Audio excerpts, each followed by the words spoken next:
Assalamualaikum warahmatullahi wabarakatuh. Perkenalkan, nama saya Muhammad Duyanas dari Prodi Pendidikan Agama Islam dari kelas A5 dengan nomor NIM 2341010101019. Di sini saya akan membacakan materi tentang Al-Qur'an dan hadis sebagai pedoman hidup sekaligus dasar penyelenggaraan pendidikan. Al-Quran dan hadis merupakan pedoman hidup yang harus dipegang teguh oleh setiap kalangan manusia agar dapat bisa selamat di dunia dan di akhirat. Dengan kata lain, bahwa Al-Quran merupakan sumber rujukan bagi kehidupan manusia dalam segala aspek kehidupan dalam menjalankan kehidupannya. Manusia yang masuk pada ruang lingkup pembinaan adalah makhluk yang mempunyai unsur-unsur jasmani serta akal jiwa yang sehat. Sebab pembinaan akal dapat menghasilkan sebuah ilmu pengetahuan dan pembinaan jiwa dapat menghasilkan pada kesucian dan etika. Sedangkan pembinaan jasmani itu dapat menghasilkan ada sebuah keterampilan.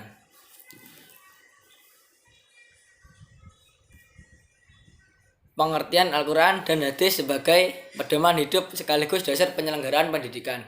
Al-Quran dan hadis adalah sumber pedoman hidup dan sumber hukum dan ajaran Islam tidak dapat dipisahkan atau sama lain. Al-Quran adalah sumber pertama dan utama yang mengandung banyak ajaran umum. Oleh karena itu, hadis sebagai sumber ajaran kedua dapat menjelaskan keumuman dari Al-Quran. Dari Al-Quran itu sendiri. Fungsi tersebut antara lain menjelaskan isi dan menerapkan metode pengajaran yang masih bersifat luas bagi manusia. Al-Quran dan hadis adalah aturan hidup dan sumber dari semua hukum yang harus diikuti dalam hidup.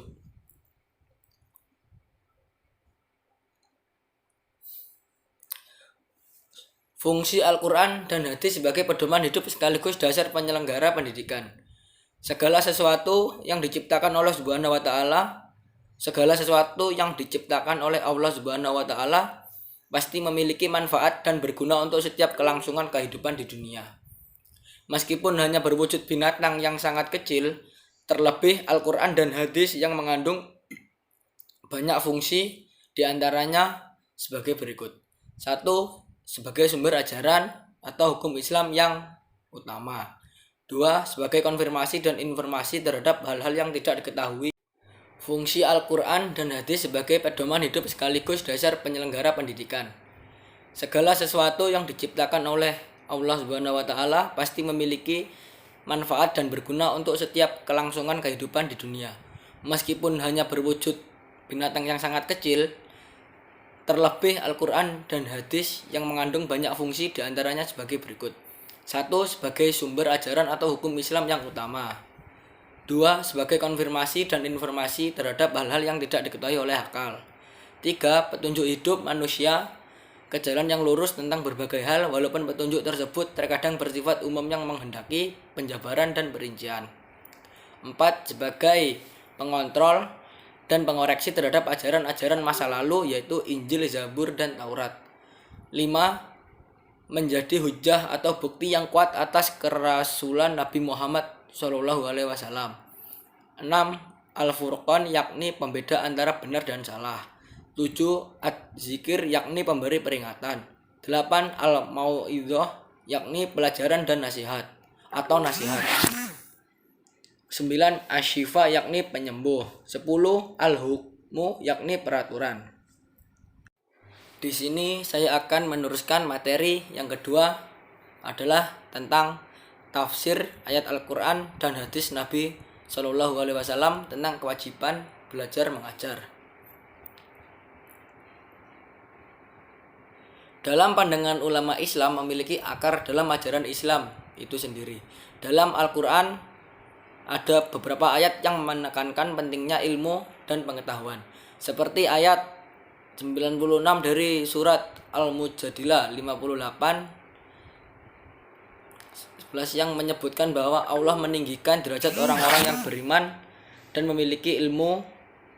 Selain itu, hadis Nabi Muhammad SAW juga banyak menggarisbawahi pentingnya ilmu dan pendidikan. Tafsir ayat Al-Quran dan hadis Nabi ini menggarisbawahi pentingnya pendidikan dalam pengembangan individu dan masyarakat muslim. Pendidikan tidak hanya tentang aspek agama, tetapi juga ilmu pengetahuan umum.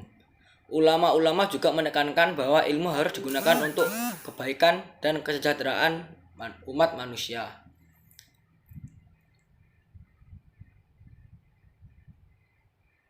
Ada hadis yang berbunyi luwul ilma minal mahdi ilal lahdi, yang artinya tuntutlah ilmu sejak buayan hingga laing lahat.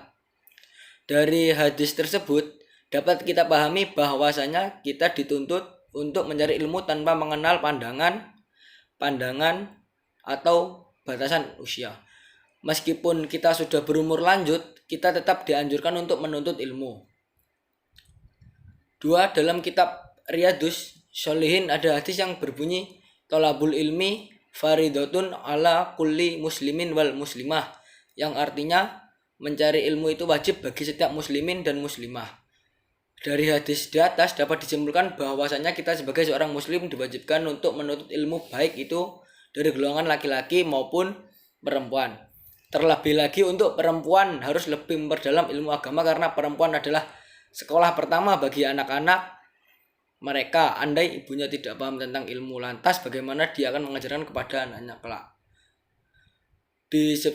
Disebutkan dalam Al-Quran surah Al-Imran 3164 yang artinya sesungguhnya Allah telah memberi nikmat kepada orang-orang yang beriman ketika Dia mengutus di antara mereka seorang rasul dari kalangan mereka sendiri, yang membacakan kepada mereka ayat-ayatnya, yang membersihkan mereka, dan kepada mereka Alkitab dan Al-Hikmah, padahal sebelumnya mereka dalam kesesatan yang nyata.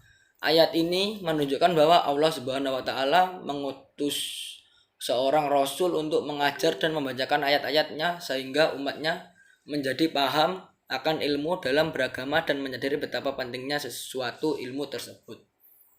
Dan saya akan meneruskan tentang materi yang ketiga. Materi yang ketiga adalah tafsir ayat Al-Quran dan hadis Nabi SAW tentang pentingnya pendidikan.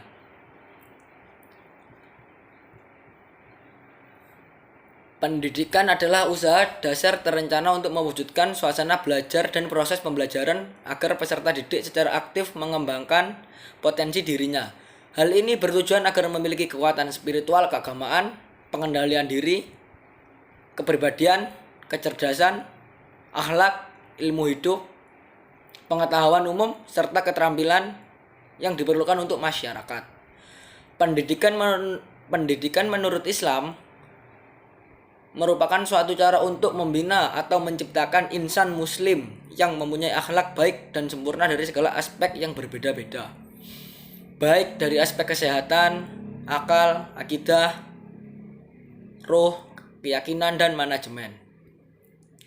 Islam telah menunjukkan betapa pentingnya pendidikan sejak usia dini hingga akhir hayat. Tujuan pendidikan dalam Islam pada Al-Quran adalah membentuk pribadi muslim seutuhnya, mengembangkan seluruh potensi manusia baik berbentuk jasmani maupun rohani, menumbuhkan hubungan harmonis setiap pribadi dengan Allah, dan menjalin komunikasi yang baik dengan sesama manusia dan dengan alam semesta. Interaksi di dalam diri manusia memberi pengaruh kepada penampilan sikap, tingkah laku, dan amalnya sehingga menghasilkan akhlak yang baik. Sekian dari presentasi materi kelompok 1 sampai 3. Kalau ada salah kata mohon dimaafkan. Wassalamualaikum warahmatullahi wabarakatuh.